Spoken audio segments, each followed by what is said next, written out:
Magkaigsunan, matag karunugon niya, makadawat kami o inyong mga pangutana. Happy Vespers meeting Tibok na kalibot. Atong tulmanon oras sa atong Padaran ko silang issue na walay kalabutan sa Diyos. Magdisidir na ganita nga mo serbisyo sa atong Ginoo.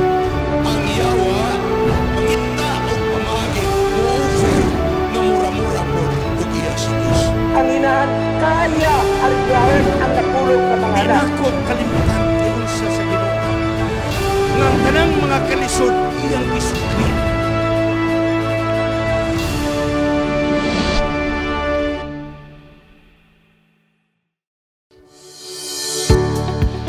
Ayaw kalimot. Kung gusto ka mo suportar sa atong ACS Media Ministry, pagkuha mo og kopya nini. The Until Preacher. Biographical, inspirational, and motivational. Kuha mo ni ini nga kopya. Garantiya, iuli ang kwarta kung di mo makaangay. Pero kung mag-uli mo sa kwarta, kamo yung personal mo aris Cagayan de Oro City. Di ko gusto nga ipadala ninyo sa courier. Kamo yun ang mo rin. So, seryoso nga paagi. Di mo magmahay sa pagbato ni nga libro. Makita ni mo ang kamot sa Diyos nga nagagiya siyang anak. Ug ang usab nga paagi. Nga kamo usab makasuportar sa atong media ministry. Pagkuha usab mo ni ining Happy Family DVD. Nga kini aron inyong masabtan at kung gisumpay ang doktrina sa matag isyo sa family. So kini mga kaigsunan, 18 ka family problems, 18 ka family issues, o kada family issue gisumpayan og muhaom nga doktrina. So niya ay 18 ka doktrina usab mga kaigsunan. Og ang sunod mga kaigsunan, aron do na mo'y compilation kanang wa mo'y access sa YouTube. DVD na lang. Ang device service nga wali akong gi-compile mga kaigsunan.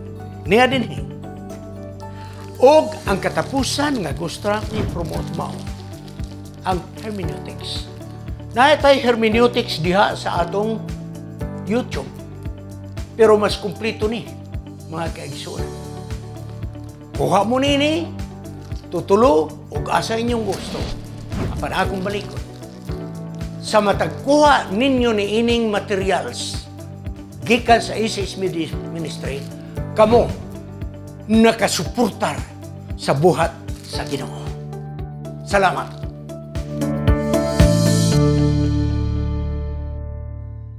Happy prayer meeting sa Tibok Kalibutan. Ang atong ACS Media Ministry, Cagayan de Oro City, makikaubang kaninyo ninipipila ka mga gutlo alang sa atong tulumanon oras sa atong leksyon. Mao kining panahon nga atong paghisgutan, atong isumada, kuha ang atong mga highlights, kung unsa ang naa sa na andam nga topiko karong nga semana, nagahan ay gikan sa Sabbath School Department sa General Conference. Sa pagsugod, magampo kita. Gamhanan ug bugto nga Dios nga nagbuhat sa tibok universo. Salamat kay ikaw may gugmaon nga imong gipadala ang imong bugtong anak. Aron nga siya mo'y magaluwas kanamo gikan sa among mga sala.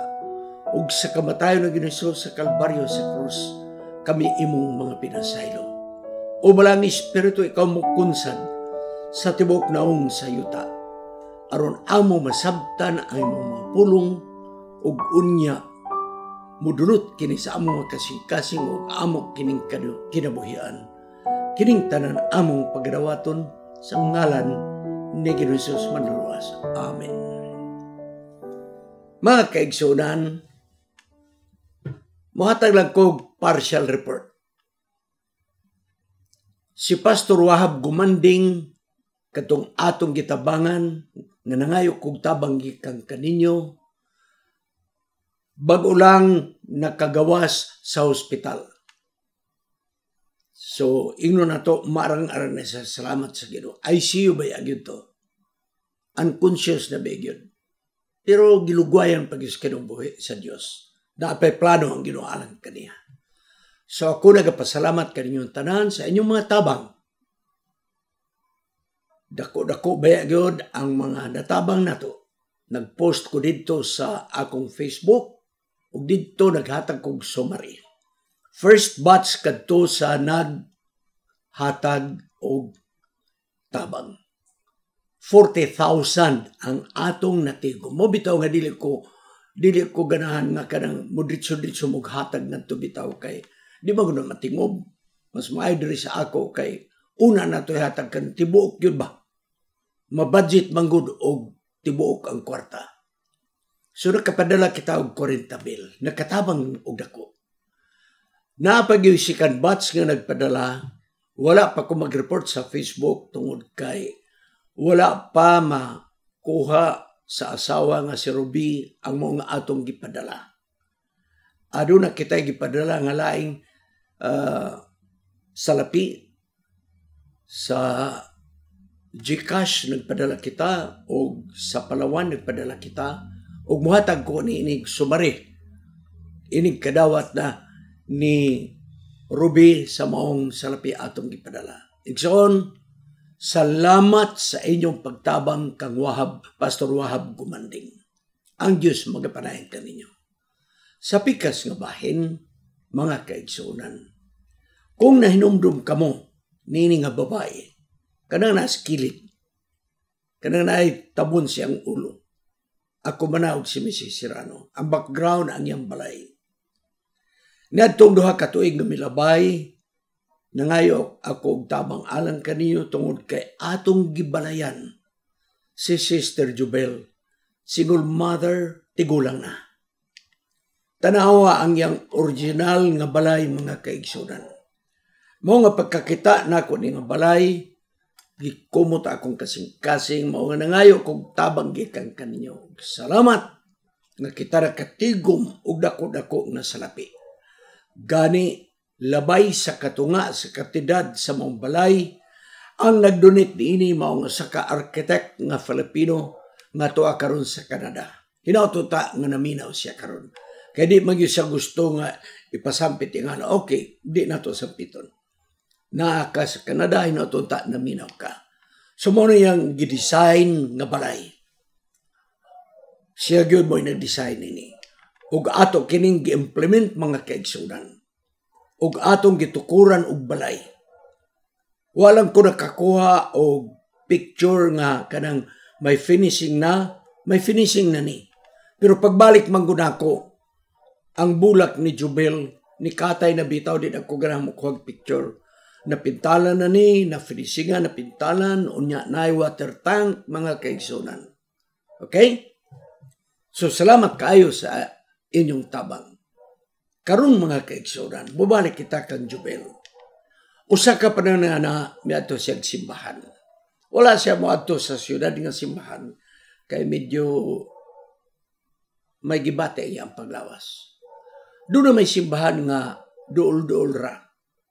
So, bigawas siya siyang balay, nakaadto magyo ko silang balay, niguwa pa yung cruising sa maong main na karsada, dahil baktas paubos, pag-abot na yun sa main highway mga kaigsunan sa maong dapit.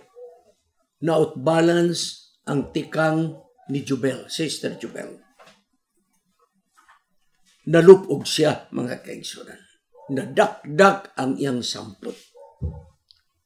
Nabuak ang iyang pelvic bones, mga kaigsunan. Nabuak. Ang iyang bata nga bukog. Nabuak. Na hospital, unya, wala may kwarta. So, sampit sa gobyerno nga mga ahensya.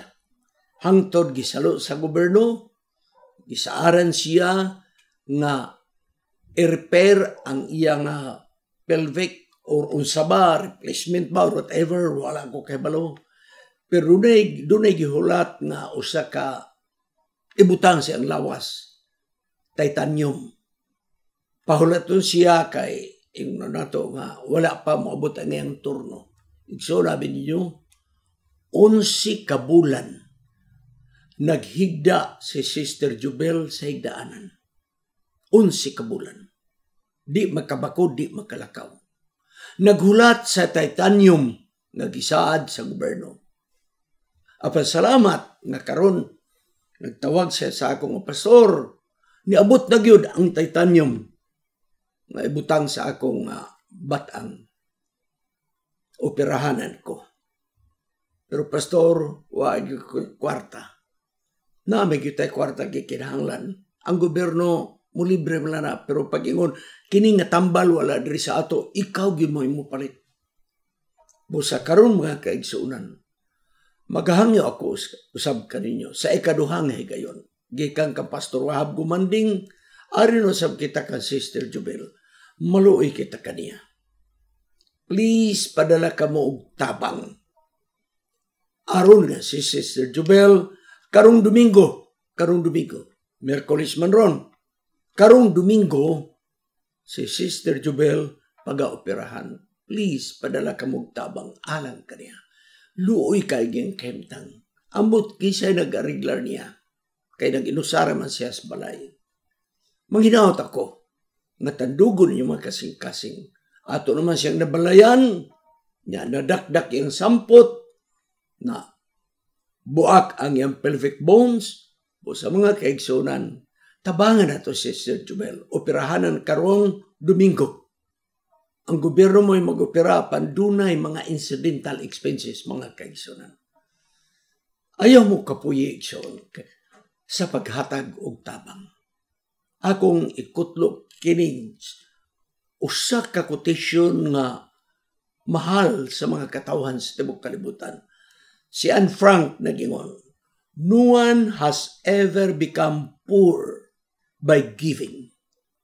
Walay usa nga nahimong pobre o kabos tungod kay siya mangginhatagon. So ayaw mo kataka. Nakahatag tayo Pastor Wahab Gumanding, muhatag na usab kita. O katungol makahatag ni Pastor Wahab Gumanding, karon igsoon inyo nang higayon. Walay nahimong kabos tungod kay siya mangginhatagon. Mo nang gisulti ni Anne Frank. Karon mga kaigsunan, balik ta sa atong lison. Tried and crucified. Lesson 12. Tried and crucified. Gihusay o gilansang. Ang usa ka version, nailed to the cross. Gilansang sa cross.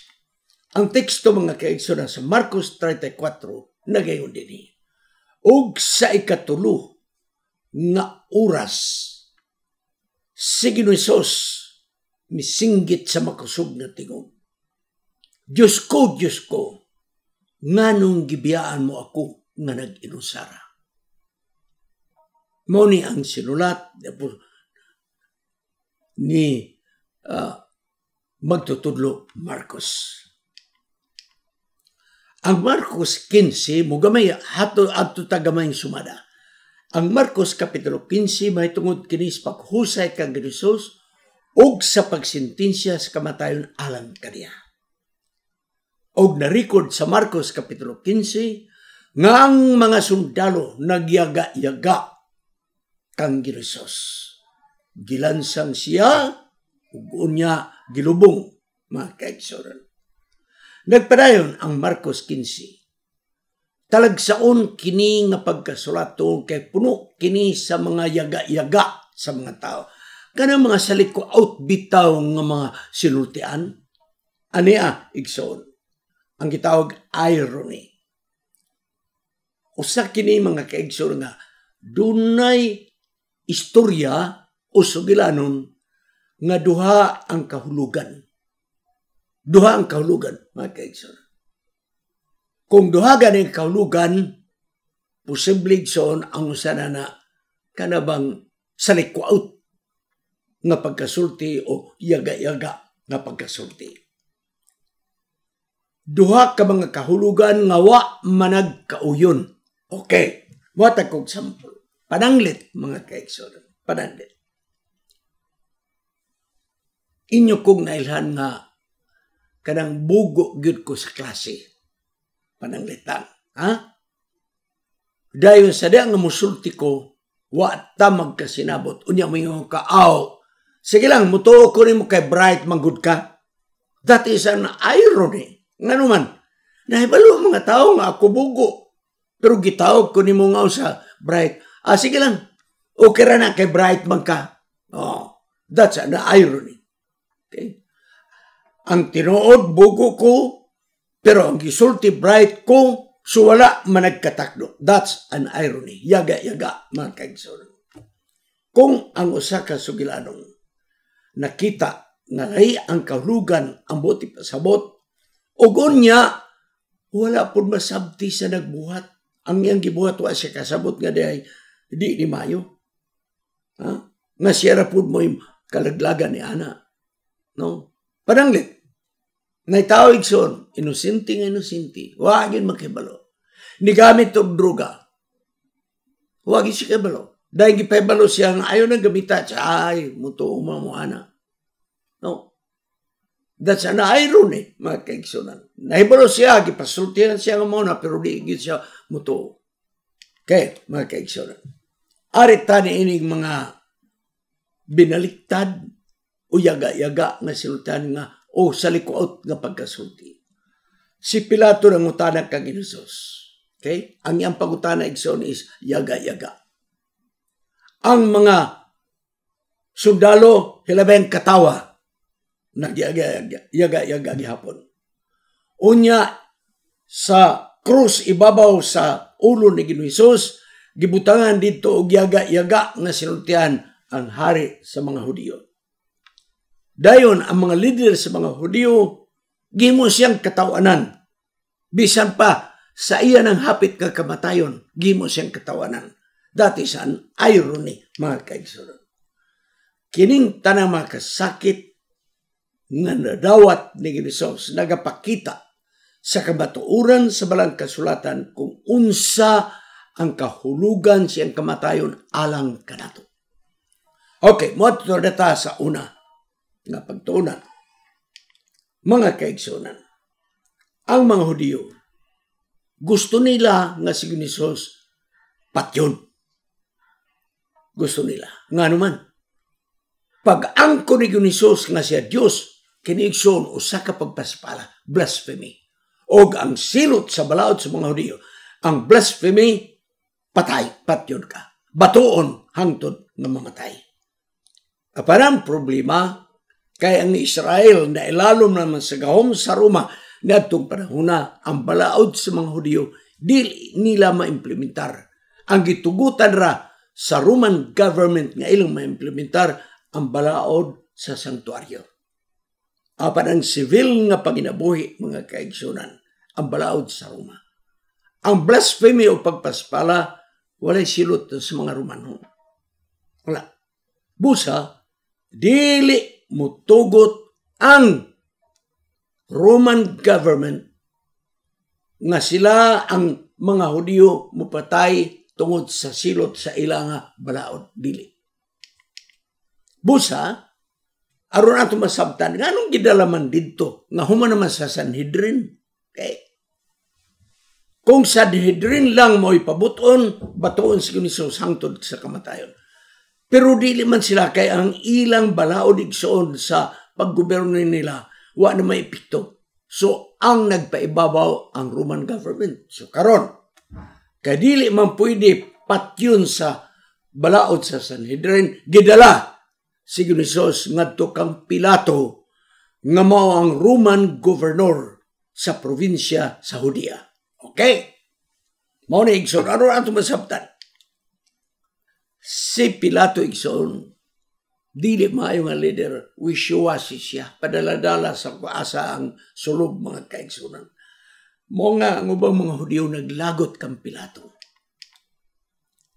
Nangutana si Pilato, mga kaigsunan, og ang iyang pangutana, nagpaila nga mauni ang akusasyon sa mga Hudiyo. Unsa may pangutana ni Pilato? Ikaw ba ang hari sa mga Hudiyo? Sa ato pa ang accusation sa mga Hudiyo niya among gidala kini kay nag-angkon nga siya hari sa mga Hudiyo. Mo nga pangutana ni Pilato, wala mangutana nga nagsulti ka ba nga ikaw mo ay hari sa mga Hudiyo? Wala. Nagyon siya, ikaw ba ang hari sa mga Hudiyo? Sa datugon, ang hari dinihog. Nagpaila nga siya pinili sa Diyos. Sa Hebreanon ang pulong Misaya, buti pasabot, usa ka Diyos nga gipili sa Diyos nga gibubuan sa balang espiritu. Alang sa mga Hudyo, ang Misaya o ang hari, igsoon, parihara sila sa ilang pagkabalaan. Busa, ang hari, kay nag-angkon man si Hesus nga siya hari, nan siya Misaya. Busa mga kaigsunan, kay nag-angkon man si Hesus nga siya Misaya, siya hari, na nagpasabot nga siya mukudita sa Roma. Mao ni ang insinuation sa mga Hudyo nga niya nag-angkon nga hari sa mga Hudyo. Nagpasabot nga kung hari sa mga Hudyo, kuditahon ang Roman government. Grabe igsoon nga teknik, no? Sa mga kaigsunan sa pag-ingon ni Hesus nga siya maong Diyos, ang mga Hudyo mga kaigsunan nag-ingon nga kini may plano nga makig-away sa Roman government. Og sa balaod sa Roma, bisag kinsa nga musukol sa kagamhanan aron i-overthrow ang paggoberno, death sentence. Igsoon, nasabtan na ninyo nga sistema? Kuyaw kayo ang modus operandi mga kaigsunan sa mga Hudyo. Busa, kini mao ang mga pagyagayaga naghihimo sa mga Hudyo. Kay gusto nila patyon si Hesus pinaagi sa balaod sa Roma, kay kung blasphemy, pagpasipala, ang ilang gamiton, di nila mapatay si Hesus. So giingon nila nga kini nag-ingon nga siya Misaya, og ang Misaya dinihog, og ang hari dinihog, mo kudita kini sa Roman government. Ang mga Hudyo dili mo to unsay giangkon ni Hesus. Aparang ilang lang nga gusto nga si Hesus masilutan sa kamatayon. Bosas, si Pilato nang utana, ikaw ba ang hari sa mga Hudyo? Si Hesus nagyon sumala sa imong giingon. Wala siya mangingon, hari ko, wapod mangingon nga dili. Kinigso nagapakita nga siya mga kaigsunan, hari nga dili lamang sumala sa gipaabot ng Pilato, apan labaw pa sa hari nga iyang giunauna sa yuta nga hari. Ang Marcos 15:9, si Pilato nakasabot nga si Hesus gidala siya nga tubangan tungod kay may pagsilos ang mga Hudyo kaniya. Kay ang mga tao dito naman naminaw. Wa na may naminaw sa mga saserdote. Wa na may naminaw sa mga presyo iskriba. So nagsilo sila. So delikado kayo ang professional jealousy.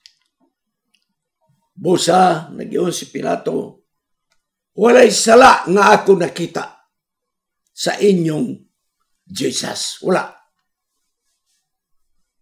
Apan aron lang nga pagpahimot sa mga tao. Sigurista ni Pilato. Gipangutanan niya. Kinsa man kay ako mong karong natawhan birthday. Og sama birthday nako na may ipardon ako. Kinsa man ang akong pasarong kinibang si Barabas nga tulisan, mamamatay og tao, o kining Hesus nga inosente. Naguna-una si Pilato nga ang i-release si Jesus ka inosente man. Igsoon sa dakong kasurpresa ni Pilato. Singgit ang mga tao. Buhi si Barabas. Patya si Jesus. Ang singgit sa mga tao na kapatingala mga kaiksor nga wa nila ni Pilato isipa. Nga ang kriminal nga makalilisang pagkakriminal mo hinuoy pabuhian.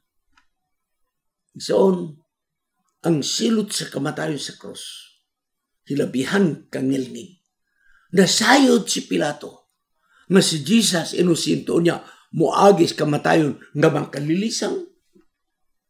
Soon, mao ni ang maong pagyaga-yaga o mga salikout nga paghitabo. Tungod kay wa niya paabuta. Wa niya paabuta. Nga mao to ang mahitabo. Nga ang kriminal mo ang i-release. Kining gobernador, mga kaigsunan, gusto niya luwason si Jesus. Samtang ang mga tao gusto nga siya ilansang. Mao na ang unsa irony. Kada mga masilekwaot ka pangitabo. Nahintil, gusto nga dili malansang. Na mga Hudiyo, gusto nga malansang. What an irony, mga kaigsunan. Baliktad, mga kaigsunan. Busa ang mga Romano nga mga sundalo, batasan nila. Nga sa dili pa ilansang ang kriminal, bunal-bunanan lang tudo-tudo, mga kaigsunan. Dayon, mao nilang batasan, hukasan og sinina, dahil i-guide sa poste, latiguhon mga kaigsunan, sa kanang panit sa mananap, mo ilatigo. Unya sa tumoy sa latigo mga kaigsunan, tuadid tu ang mga talinis ng mga butang. No? Murag mga hook, murag mga bingoy tigson, murag may mga sima, mga kaigsunan. Dito ibutang sa tumoy. Mao nga paglatos, pagbunal kang Hesus igsoon, nagkagisi-gisi ang iyang likod. Pagkahuman nga gilatigo, nagyaga na pud ang mga sundalo. Gibistehan siyang purpura. Nga naman, nagingong magod nga siya hari sa mga Hudyo. So, gisuotan siya. So, this is another irony. Dili sila mo to nga siya hari sa mga Hudyo, pero gisuotan o biste sa hari. Kinaigsoon, ano paghimog katawanan kang Hesus. O niya, sa diha nga gitaral si Hesus, o gilansang, adunay gipagwardya ni Pilato igsoon 200 paingon sa 600 usa ka batalyon nga Romanon nga sundalo. Niya igsoon ang irony, ang salikwaw. Ang mga sundalo wala makabalo kinsa si Hesus. Apad ang tinuod si Hesus, hari di lamang sa mga Hudyo. Nagyaga-yaga ang mga sundalo ni Hesus. Sa diha nga nagingon nga siya mo hari. Apag katong pagingon ni Hesus, sumala sa gingon ni mo Pilato. Nag-announce na kato si Hesus na kumo ang hari. Para mga Hudyo, ang mga sundalo igsoon, misinggit pagyud sa pagyaga-yaga. Atong abiyabihon ang hari sa mga Hudyo. Marcos 15:18. That is an irony. Di kamutuong hari, pero imong gipaabi-abi ang hari sa mga Hudyo. Apan ang tinuod, dili lamang siya hari sa mga Hudyo, apan hari sa tibok universo. Karon ang mga sundalo, nagyaga-yaga, nagpasipala, o gani ang irony. Ang salikwa.